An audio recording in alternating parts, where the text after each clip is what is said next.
Good morning सभी को। आज तक जितनी भी कविताएं मैंने आपको सुनाई हैं वो सब केवल सुनाई हैं। आज पहली बार वीडियो सेशन में एक बात कर रही हूँ आप लोगों से। और कविता पढ़ते समय जो हमारे एक्सप्रेशन होते हैं, जो हमारे भाव होते हैं, उन भावों को भी हमें समझना चाहिए। तो वो भाव आप तक मेरे पहुँचे, उसी अंदाज में एक नई कविता लेकर आई हूँ आपके सामने। आप ज़रा सुनिएगा। कविता का शीर्षक रहेगा शब्द बाण। शब्दों के बाण जो होते हैं वो हमें बड़े आहत कर जाते हैं। उन्हीं शब्दों के बाण को लेकर के मैंने रचना लिखी है, ज़रा सुनिएगा। शब्द होते हैं भारी जब नाप कर बोला जाए, कुछ कह जाते बिना तोले, कुछ कह जाते बिना तोले, हल्के शब्द हल्के लोग। भारी आदमी हल्के शब्द नहीं कहते, वो तो धीमे से कहते हैं शब्द भारी। बिन विचारे जो कहते शब्द उल्टे पड़ जाते उनके तब, हाथी घोड़ा या पैदल सिपाही। यहाँ मैंने शतरंज की बिसात के आधार पर बताया है कि किस तरह से शतरंज की बिछात बिछाई जाती है और उसी शतरंज में जिस तरह चालें चली जाती है वैसे ही शब्दों का जो प्रयोग करने वाले लोग होते हैं वो भी चाल चलते हैं। सुनिएगा। हाथी घोड़ा या पैदल सिपाही, तब शब्दों को परखने वाला अपना ऊंट टेढ़ा चलाता है, मार लेता है अपनी बाजी, वजीर बाजी संभालता है। हुनर शब्दों की मार का रखने वाला ही राजा होता है। गहरे शब्द गहरा वार, शब्द जितने गहरे होते हैं उतने ही वार उसके अधिक श्रेष्ठ होते हैं। जब चलता है हथियार शब्दों का, घायल शरीर नहीं मन होता है।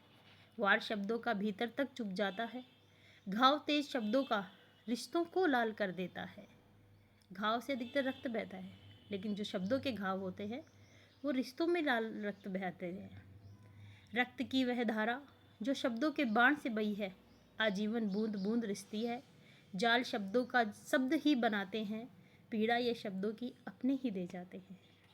तो इस प्रकार से शब्द बाणों पर मैंने आपको कविता कही है। एक कविता और कह रही हूँ। इस कविता का जो शीर्षक है वो भी मैं निर्धारित नहीं कर पाई। ये शीर्षक आप मुझे दें, इसके लिए मैं आपको से बात कर रही हूँ।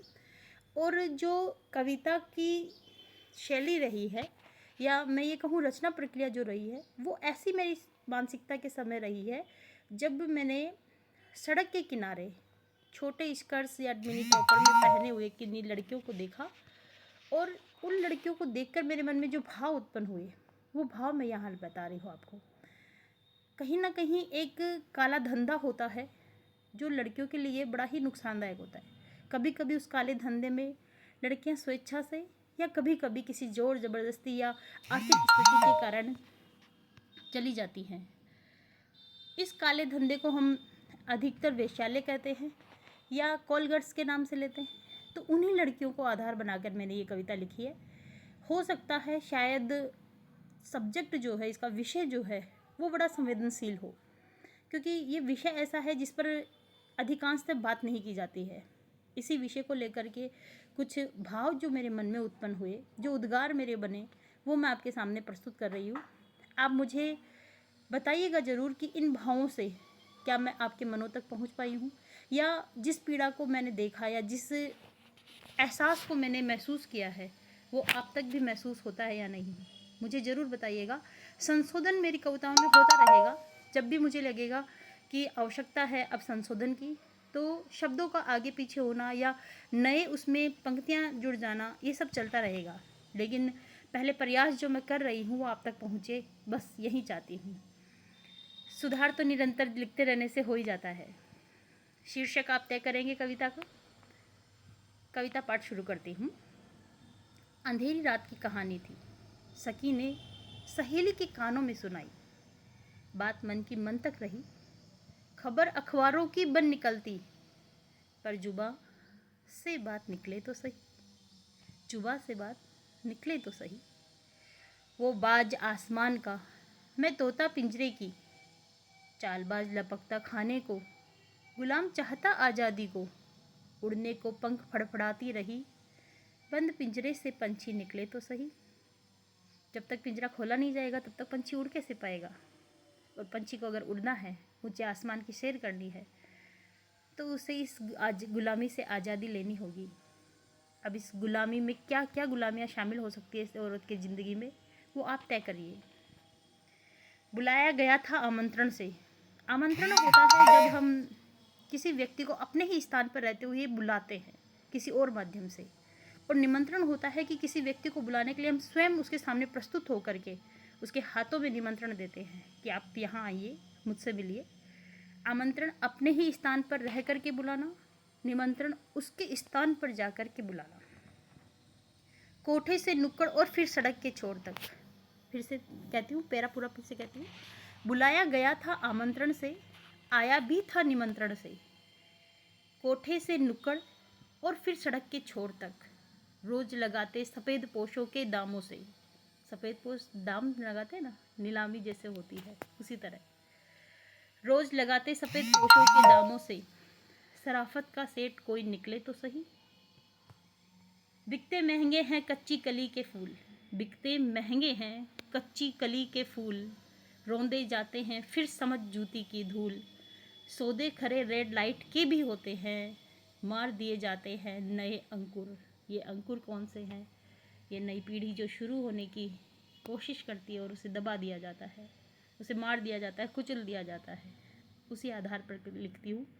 बिकते महंगे हैं कच्ची कली के फूल। रौंदे जाते हैं फिर समझ जूती की धूल। सौदे खरे रेड लाइट के भी होते हैं।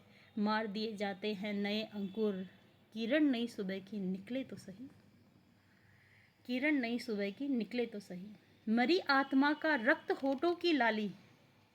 जब एक औरत इस प्रकार के धंधे में आती है तो उसकी आत्मा मर जाती है, और उस मरी हुई आत्मा से जो रक्त निकलता है वो रक्त अपने होठों की लाली बनाकर निकालती।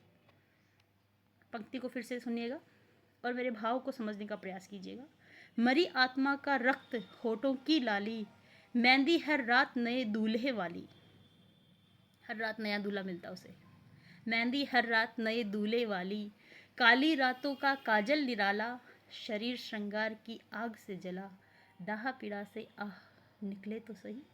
दाह पीड़ा से आग निकले तो सही। अफसर मंत्री और खास ओहदेदार। माल के होते बड़े खरीदार। माल शब्द का प्रयोग किया है मैंने यहाँ। आप भी समझ सकते हैं माल शब्द किसके लिए प्रयोग किया जाता है। उजाले के मालिक रातों में होते बेनकाब। मुखौटे इनके बन जाते चौकीदार। मुखौटे से मतलब इनके सह अधिकारियों से मेरा। अफसर मंत्री खास ओहदेदार। माल के होते बड़े खरीदार। उजाले के मालिक रातों में होते बेनकाब। मुखौटे इनके बन जाते चौकीदार। आंखों से चश्मा जरा निकले तो सही। छोड़ो बेटी बचाओ बेटी पढ़ाओ, ये नारा है हमारे देश का, जिस पर आज पूरा का पूरा देश चला जा रहा है। बहुत सारी घोषणाएं होती हैं, बहुत सारे पैसे बजट में पेश किए जाते हैं महिलाओं के उत्थान के लिए, लेकिन एक एरिया जो शायद सरकार को भी नहीं दिखता है, जहाँ शायद नजरें ही नहीं जाती सरकार की। जरा सरकार को चेताने के प्रयास में कह रही हूँ, छोड़ो बेटी बचाओ बेटी पढ़ाओ, कोई बेटी बेचने को रोक पाओ। बंद करो शरीर बिकने की दुकानों को, फांसी लटकाओ धंधे के दलालों को। सीने से निकली बात देश के, संविधान की धारा बन निकले तो सही। सीने से निकली बात देश के, संविधान की धारा बन निकले तो सही। कुछ हल समाधान निकले तो सही। पंक्तियाँ मुझे लगता है कुछ और ऐड होंगी इसमें। बस एक बार आपका रिएक्ट देख लूँ कि वास्तव में ये पंक्तियाँ जो मैं कहना चाह रही हूँ वो कह पा रही हैं या नहीं। रेड लाइट एक ऐसा शब्द है जहाँ पर स्त्रियों को वो काम करने को मजबूर किया जाता है जो शायद उनकी आत्मा नहीं चाहती कभी। अगर कभी किसी स्त्री से इस बारे में पूछा जाए तो शायद उसका उत्तर यही होगा कि बहुत सारी मजबूरियाँ या बहुत सारी समस्याओं के बाद वो इस क्षेत्र में आई होगी। खैर, विषय विचारणीय है। समझ शायद मुझे इतनी नहीं है क्योंकि इतने पास से मैंने कभी किसी को देखा नहीं है, लेकिन फिर भी जितना सुना है, जितना समाज को जाना है, जितना समझा है, उसी आधार पर कविता लिखने का प्रयास किया है। कुछ मुद्दा उठे शायद, इसी आकांक्षा के साथ फिर से मिलेंगे कोई नई कविता पाठ के साथ। धन्यवाद।